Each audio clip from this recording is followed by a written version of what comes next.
이 예배 가운데 하나님께서 우리와 함께 하시는 줄 믿습니다.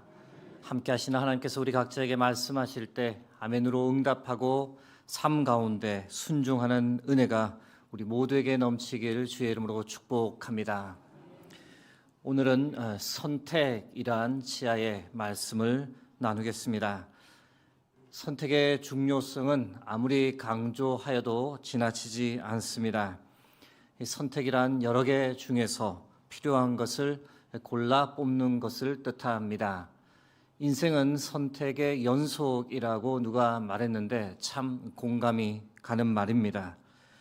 여러분 이 시간 잠시 여러분의 과거를 한번 돌아보시기 바랍니다. 어떤 선택을 하며 지금까지 살아오셨습니까? 대체적으로 큰 후회 없이 선택을 잘하며 살아오셨습니까?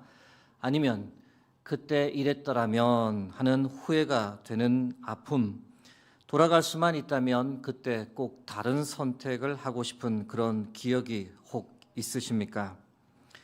여러분 이 질문을 받으신다면 뭐라고 답하시겠습니까? 당신이 가장 잘한 선택과 가장 후회하는 선택은 무엇입니까? 대부분의 사람들은 가장 잘한 선택으로 과정과 관련해서 답을 많이 합니다. 지금의 배우자를 만난 것, 자녀를 낳은 것, 현재의 가정을 꾸리며 사는 것을 살면서 가장 잘한 선택이라고 많이들 답합니다. 가장 후회하는 선택은 경우에 따라 다양하게 말씀들 하는데요. 가족 구성원 중 누구를 더 사랑하지 못했던 것, 이해하지 못했던 것, 아이들 성장기에 아이들과 충분히 놀아주지 못했던 것, 일만 너무 많이 하다가 가족들과 좋은 시간을 제대로 가지지 못한 것, 너무 열심히 살다 보니 여행 한번 제대로 못한 것, 학창시절 더 열심히 공부하지 못한 것 등 사람들은 그런 후회를 합니다. 다소 급작스럽고 뜬금없지만 재미있는 상상을 한번 해봅니다. 이 질문을 오늘 성경 본문에 나오는 두 인물에게 한다면 두 사람은 어떻게 답을 할까요? 베드로와 가룟 유다에게 가장 잘한 선택과 가장 후회하는 선택이 무엇이라고 묻는다면 두 사람은 어떻게 답을 할까요? 베드로와 가룟 유다 두 사람의 삶을 보면 몇 가지 공통점을 발견할 수 있습니다. 두 사람 모두 유대인 남성이었고 동시대를 살았습니다. 예수님의 제자로 부름을 받아 예수님과 가장 가까이에서 많은 시간을 함께 했습니다. 두 사람의 마지막 공통점은 두 사람 모두 예수님을 배신했던 과거 전적이 있으며 둘 다 그 일에 관해 깊은 후회를 했다는 겁니다. 가룟 유다 이름에 관해 많은 사람들이 오해를 합니다. 가롯이라는 말은 이름이 아닌데 이름으로 착각합니다. 가롯의 뜻 중 가장 타당한 것은 유다의 고향 도시를 가리키는 것이다라고 보는 겁니다. 유사한 예로 나사렛 예수를 들 수 있습니다. 나사렛 예수란 나사렛 출신의 예수님을 가리키는 것처럼 가롯 유다는 가롯 출신의 유다를 지칭한다고 보는 견해입니다. 제일 타당한 해석이긴 한데 단지 이 경우 가롯이 어디인지는 다소 불분명합니다. 가롯 유다가 언제부터 예수님을 배신하기로 마음먹었는지는 정확히 알 수 없습니다. 요한복음 13장 2절은 이렇게 기록합니다. 마귀가 벌써 시몬의 아들 가롯 유다의 마음에 예수를 팔려는 생각을 넣었더라. 스승을 판다는 것은 정상적인 인간이 할 수 있는 일은 아니기에 요한복음 13장 2절은 가롯 유다가 마치 마귀에게 홀려 예수님을 팔게 되었다라고 암시적으로 묘사합니다. 은 30을 받고 가롯 유다가 스승 예수님을 팔았습니다. 마태복음 26장 14절에서 16절까지의 말씀입니다. 그때의 12 중에 하나인 가롯 유다라 하는 자가 대제사장들에게 가서 말하되 내가 예수를 너에게 넘겨주리니 얼마나 주려느냐 하니 그들이 은 30을 달아 주거늘 그가 그때부터 예수를 넘겨줄 기회를 찾더라. 예수님을 팔아 넘기기 전 가룟 유다가 치밀한 사전 계획을 했음을 알 수 있습니다. 대제사장들을 만나 거래 조건을 미리 타진했습니다. 은 30이란 말 뒤에 금전 단위가 없지만 당시 표준화폐 단위인 세겔로 대부분 봅니다. 은으로 주조되어진 30세겔, 달리 표현하면 약 120데나리온에 해당합니다. 1데나리온을 노동자 하루 품삯으로 보면 120일의 노동 품삯입니다. 오늘날 생각해보면 하루 노동을 10만 원으로 계산할 경우 1,200만 원 정도입니다. 가룟 유다는 1,200만 원을 받고 스승 예수님을 팔아 넘겼습니다. 은 30세겔은 성경에 의하면 노예 한 사람의 가치입니다. 출애굽기 21장 32절 말씀입니다. 소가 만일 남종이나 여종을 받으면 소임자가 은 30세겔을 그의 상전에게 줄 것이요 소는 돌로 쳐서 죽일지니라. 소에 바쳐 죽은 종이 있을 경우 그 종의 가치를 은 30세겔로 매겼습니다. 즉 예수님 당시 대제사장들은 예수님의 가치를 소에 바쳐 죽은 종의 가치로 매겼던 겁니다. 예수님을 얼마나 하찮게 생각했는지를 알 수 있는 대목입니다. 그런데 제사장들이야 그렇다고 할지라도 3년 동안 함께했던 제자 가룟 유다 역시 그 정도의 몸값이면 좋겠다라고 받아들였다는 것, 그리고 그 값에 예수님을 팔아 넘겼다는 것, 참으로 개탄할 일이 아닐 수 없습니다. 가룟 유다가 이후 후회를 했을까요? 뒤늦게 깊은 후회를 했다라고 성경이 기록합니다. 마태복음 27장 3절 4절 말씀입니다. 그때 예수를 판 유다가 그의 정죄됨을 보고 스스로 뉘우쳐 그 은 30을 대제사장들과 장로들에게 도로 갖다 주며 이르되 내가 무죄한 피를 팔고 죄를 범하였도다 하니 그들이 이르되 그것이 우리에게 무슨 상관이냐 내가 당하라 하거늘. 자신이 잘못했다는 것을 깊이 뉘우치며 깨달았을 때는 이미 늦었습니다. 후회한들 아무 소용이 없었고 예수님은 이미 빌라도의 법정으로 넘겨진 상태였습니다. 이제 시선을 옮겨 베드로의 배신을 생각해 보고자 합니다. 베드로는 예수님을 배신할 생각을 한 번도 하지 않았습니다. 예수님을 통해 이스라엘 나라가 독립하고 나면 내각 한 자리 차지하려는 야망은 가지고 있었지만 스승을 팔 정도로 악한 사람은 아니었습니다. 예수님께서 십자가 죽음을 예고하실 때 베드로는 진심으로 말했습니다. 마가복음 14장 29절에서 31절까지의 말씀입니다. 베드로가 여짜오되 다 버릴지라도 나는 그리하지 않겠나이다. 예수께서 이르시되 내가 진실로 내게 이르노니 오늘 이 밤 닭이 2번 울기 전에 내가 3번 나를 부인하리라. 베드로가 힘있게 말하되 내가 주와 함께 죽을지언정 주를 부인하지 않겠나이다 하고 모든 제자도 이와 같이 말하니라. 이 고백 베드로의 진심이었습니다. 베드로는 그의 고백대로 칼을 휘둘렀습니다. 겟세마네 동산에서 예수님께서 잡히실 때 주와 함께 죽겠다며 칼을 실제로 휘둘렀습니다. 그런데 예수님께서 베드로를 바로 제지하셨습니다. 칼을 꽂으라. 그 명령에 순종하여 칼을 꽂는 순간 베드로는 무엇을 어떻게 해야 할지 몰라 혼동 가운데 다른 제자들과 함께 도망쳤습니다. 그러다 도망치던 걸음을 멈추고 되돌아왔습니다. 잡혔던 예수님께서 도대체 예수님에게 무슨 일이 일어날지 그것이 너무도 궁금했기 때문입니다. 그때는 사람의 얼굴을 식별하기 힘든 밤이었기에 밤의 어두움을 틈타 베드로는 군중에 몰래 섞여 들어갔고 대제사장 가야바의 집 안뜰까지 들어갔습니다. 마태복음 26장 58절 말씀입니다. 베드로가 멀찍이 예수를 따라 대제사장의 집들에까지 가서 그 결말을 보려고 안에 들어가 하인들과 함께 앉아 있더라. 베드로는 그 밤에 거기서 무엇을 보았을까요? 대제사장들, 서기관, 장로들에 의해 둘러싸여 신문을 받는 예수님을 보았습니다. 그들의 거짓 증언에도 마냥 침묵하시는 무기력한 예수님을 베드로는 보았습니다.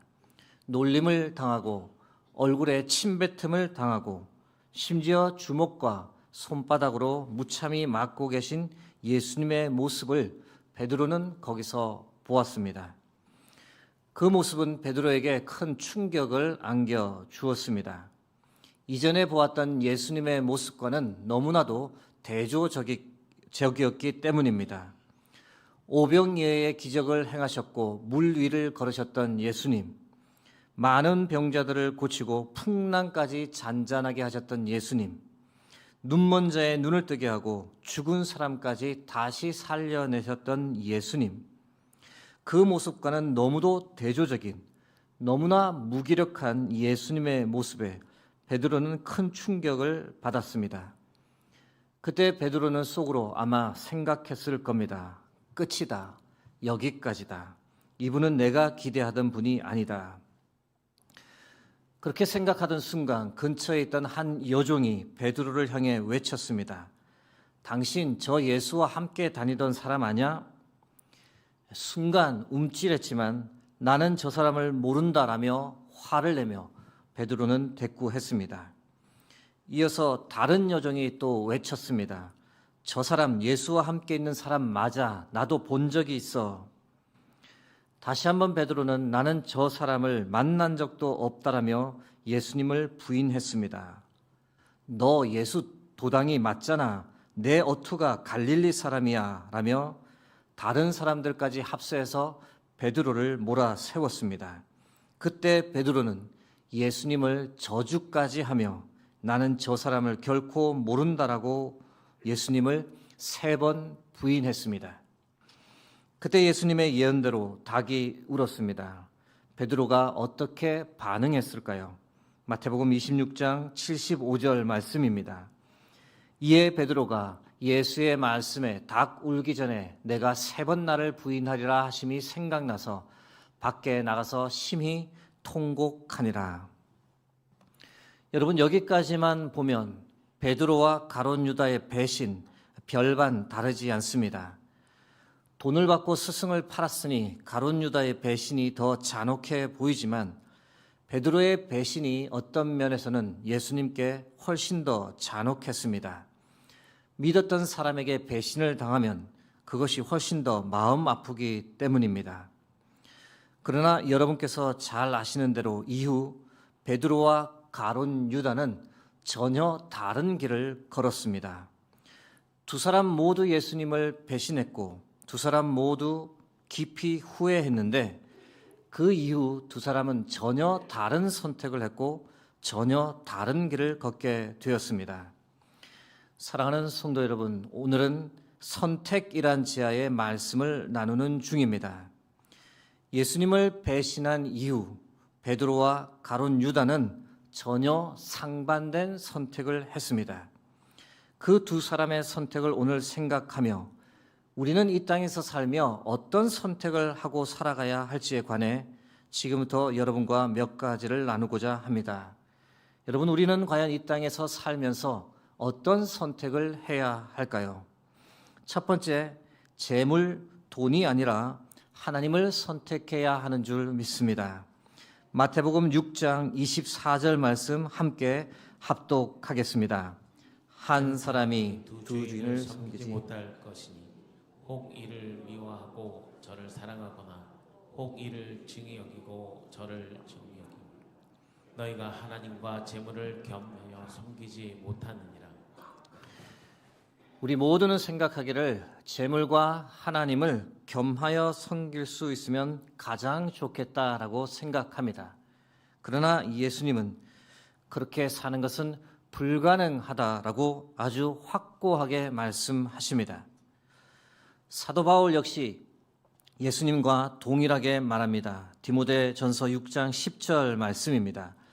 돈을 사랑함이 일만 악의 뿌리가 되나니 이것을 탐내는 자들은 미혹을 받아 믿음에서 떠나 많은 근심으로써 자기를 찔렀도다. 여러분, 우리 중 누구도 재물, 돈과 무관한 삶을 사는 사람은 없습니다. 우리가 하는 많은 활동은 돈을 벌기 위함입니다. 돈을 벌어야 먹고 살 수 있기 때문입니다. 여러분, 돈을 싫어하는 분이 계십니까? 그런 분은 아무도 없을 겁니다. 그런데 문제는 이 재물, 돈과 사랑에 빠지면 그것이 심각한 문제에 도달할 수 있다는 겁니다. 돈의 마음을 뺏기면 돈을 위해 어떤 짓도 하게 됩니다. 거짓말을 해서라도, 사기를 쳐서라도, 도둑질을 해서라도, 때론 사람을 죽여서라도 돈을 소유하려 합니다. 돈에 대한 탐욕은 끝이 없습니다. 그렇게 될 경우 가족도 보이지 않고 하나님도 보이지 않고 오직 재물, 오직 돈밖에 보이지 않습니다. 그런 이유 때문에 성경이 거듭해서 재물, 돈을 사랑하지 말라고, 거기에 마음을 뺏기지 말라고 경고하고 또 경고합니다. 가룟 유다를 다시 한번 생각해 보겠습니다. 여러분, 가룟 유다의 주 관심이 무엇이었을까요? 합리적 추론을 통해 우리는 알 수 있습니다. 가룟 유다는 예수님과 함께 다녔지만 예수님이 누구이신지에 대해서는 별 관심이 없었습니다. 예수님께서 하나님의 아들로서 놀라운 기적을 베푸셨지만 거기에 큰 관심이 없었습니다. 예수님께서 주옥 같은 말씀을 전해 주셨건만 거기에 그리 귀를 기울이지 않았습니다. 가룟 유다는 자신이 맡고 있던 돈 주머니에 모든 관심을 두고 살았습니다. 요한복음 12장 6절 말씀입니다. 이렇게 말함은 가난한 자들을 생각함이 아니요 그는 도둑이라 돈괴를 맡고 거기 넣는 것을 훔쳐가미르라. 너무 안타까운 일입니다. 길이요 진리요 생명 되신 예수님께서 바로 옆에 계시건만 그럼에도 불구하고 가룟 유다는 예수님 대신 돈을 선택했습니다. 돈과의 사랑에 빠진 가룟 유다, 결국 은 30에 예수님을 파는 지경까지 갔습니다. 하나님께서는 재물, 돈과 사랑에 빠진 사람에게 강력하게 경고합니다. 누가복음 12장 20절에서 21절 말씀입니다. 하나님은 이르시되 어리석은 자여 오늘 밤에 내 영혼을 도로 찾으리니 그러면 내 준비한 것이 누구의 것이 되겠느냐 하셨으니 자기를 위하여 재물을 쌓아두고 하나님께 대하여 부요하지 못한 자가 이와 같으니라. 사랑하는 성도 여러분, 끝을 보고 살아가는 지혜가 우리에게 있어야 합니다. 마지막을 알고 어떤 것을 선택해야 할지 잘 분간하며 살아야 합니다. 여러분, 우리라는 존재, 하나님께서 오늘이라도 부르시면 가야 하는 존재입니다. 다 놔두고 가야 합니다. 다 놔두고 갈 것에 목숨을 걸고 하나님까지 버리면 그것만큼 어리석은 선택이 어디 있겠습니까? 사랑하는 성도 여러분, 어떤 경우에도 우리가 하나님을 선택하는 것이 맞습니다. 하나님을 선택하는 것이 지혜이며 하나님을 선택하는 것이 우리가 살 길입니다. 우리 모두 믿음의 여정, 삶의 여정 끝까지 하나님만을 선택하며 살아가길 주의 이름으로 축복합니다. 여러분, 이 땅을 살아가며 우리는 어떤 선택을 해야 할까요? 두 번째, 후회가 아니라 회개를 선택하며 살아야 할 줄 믿습니다. 사도행전 2장 38절 말씀 함께 합독하겠습니다. 베드로가 이르되 너희가 회개하여 각각 예수 그리스도의 이름으로 세례를 받고 죄 사함을 받으라. 그리하면 성령의 선물을 받으리니. 가룟 유다를 다시 생각합니다. 예수님을 판 것에 대해 깊은 후회와 죄책감에 사로잡힌 가룟 유다, 그의 마지막 선택이 무엇이었을까요? 극단적 선택을 통한 완전한 포기였습니다. 오늘 본문 사도행전 1장 18절 19절 말씀입니다. 이 사람이 불의의 삭수로 밭을 사고 후에 몸이 곤두박질하여 배가 터져 창자가 다 흘러나온지라. 이 일이 예루살렘에 사는 모든 사람에게 알리어져 그들의 말로는 그 밭을 아겔다마라 하니 이는 피밭이라는 뜻이라. 가룟 유다에게 만일 당신이 가장 후회하는 선택이 무엇입니까? 라고 묻는다면 가룟 유다가 무엇이라고 답할까요? 예수님을 은 30에 판 것이라고 말할까요? 저는 그렇게 생각하지 않습니다. 그보다 더 후회되는 이야기를 할 겁니다. 주님께 다시 가서 잘못했다고 용서해달라고 회개하지 못한 것이, 그 기회를 놓친 것이 가장 후회스럽습니다. 저는 가룟 유다가 이렇게 답할 거라고 생각합니다. 여러분, 질문을 하나 드립니다. 하나님께 용서받지 못할 죄가 과연 있을까요? 하나님께 용서받지 못할 죄는 없습니다. 여러분, 만일 가룟 유다가 주님께 와서 회개했다면 주님께서 어떻게 하셨을까요? 당연히 가룟 유다를 받아주셨을 겁니다. 그러나 안타깝게 가룟 유다는 회개 대신 후회와 죄책감의 감정을 극복하지 못하고 극단적 선택을 했습니다. 또 하나의 후회만 남기는 선택입니다. 여러분, 어찌 생각해보면 가룟 유다의 마지막 선택은 하나님에 대한 불신의 표현입니다. 하나님께서도 자신을 용서해 주지 못할 것이라는 이 잘못된 생각에서 비롯된 불신의 행동입니다. 여러분, 하나님은 어떠한 죄도 용서해 주시는 자비의 아버지심을 믿으시기 바랍니다. 반면 가룟 유다와 달리 베드로는 어떤 선택을 했습니까? 베드로 역시 후회와 죄책감에 사로잡혔지만 그는 회개를 선택했습니다. 포기하지 않았더니 부활하신 주님을 다시 만났고 이후 성령 충만의 경험을 통해 죄사함, 용서의 은혜를 누렸고 이후 완전히 새 사람이 되었습니다. 자신이 배신했던 예수님을, 자신의 목숨을 걸고 그 예수님을 전하며 살다 영광스러운 순교로 삶을 마감했습니다. 사랑하는 성도 여러분, 여러분은 어떤 선택을 하시겠습니까? 후회를 선택하겠습니까? 아니면 회개를 선택하겠습니까? 여러분, 우리는 연약하기 때문에 늘 주님을 배반하고 주님을 실망시켜 드립니다.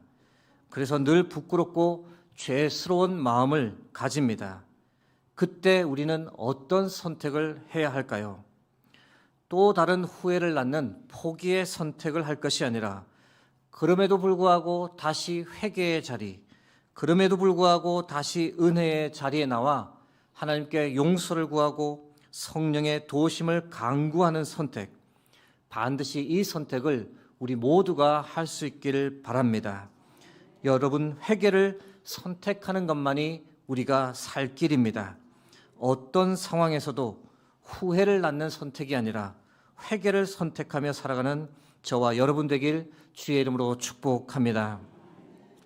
여러분, 이 땅을 살아가며 우리는 어떤 선택을 해야 할까요? 마지막 세 번째, 내 뜻이 아니라 하나님의 뜻을 선택하며 살아가야 합니다. 로마서 12장 2절 말씀 함께 합독하겠습니다.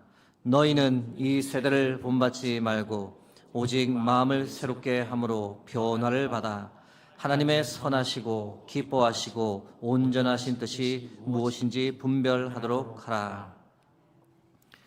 여러분, 혹시 기도하시다가 하나님 어떻게 할까요? 라는 질문을 하나님께 드린 적이 있으십니까? 있으시다면 최근 언제 그런 기도를 드렸습니까? 여러분, 하나님 어떻게 할까요? 라는 질문을 드리는 인생과 그런 질문을 한 번도 드려보지 못한 인생은 이 땅에서 완전히 다른 삶을 살게 됩니다. 여러분, 제가 확신하건대 예수님을 팔았던 가롯 유다라 할지라도, 심한 후회와 죄책감에 사로잡혔던 그였다 할지라도 단 한 번 진실한 마음을 가지고 하나님 어떻게 할까요? 라는 기도를 드렸다면 그의 인생은 그렇게 허무하게 끝나지는 않았을 겁니다. 여러분, 있을 수 없는 일에 대한 가정이지만 만일 예수님께서 겟세마네 동산에서 기도하실 때 내 뜻대로 마옵시고 아버지의 뜻대로 하옵소서라고 그렇게 간절히 3번 기도하지 않았다면 어떤 일이 벌어졌을까요? 상상할 수도 없는 일이지만 십자가를 통한 구원의 역사는 인류 역사상 없었던 이야기가 될 수 있습니다. 여러분, 예수님뿐만 아니라 신앙의 많은 선배들은 끊임없이 하나님의 뜻을 구했고 기도를 통해 하나님 어떻게 할까요? 라고 간구를 드렸던 사람입니다. 한 예로 다윗 역시 그렇습니다. 사무엘상 23장 2절 그리고 4절 말씀입니다. 이에 다윗이 여호와께 묻자와 이르되 내가 가서 이 블레셋 사람을 치리이까? 여호와께서 다윗에게 이르시되 가서 블레셋 사람들을 치고 그 일날을 구원하라 하시니 다윗이 여호와께 다시 묻자온데 여호와께서 대답하여 이르시되 일어나 그 일나로 내려가라. 내가 블레셋 사람들을 내 손에 넘기리라 하신지라. 다윗은 끊임없이 하나님께 하나님 어떻게 할까요? 라고 질문을 기도를 통해 드렸던 사람입니다. 반면 사울 왕은 어땠습니까? 하나님께 묻기를 포기했던 사람입니다. 역대상 10장 13절에서 14절 말씀입니다. 사울이 죽은 것은 여호와께 범죄하였기 때문이라. 그가 여호와의 말씀을 지키지 아니하고 또 신접한 자에게 가르치기를 청하고 여호와께 묻지 아니하였으므로 여호와께서 그를 죽이시고 그 나라를 이새의 아들 다윗에게 넘겨주셨더라.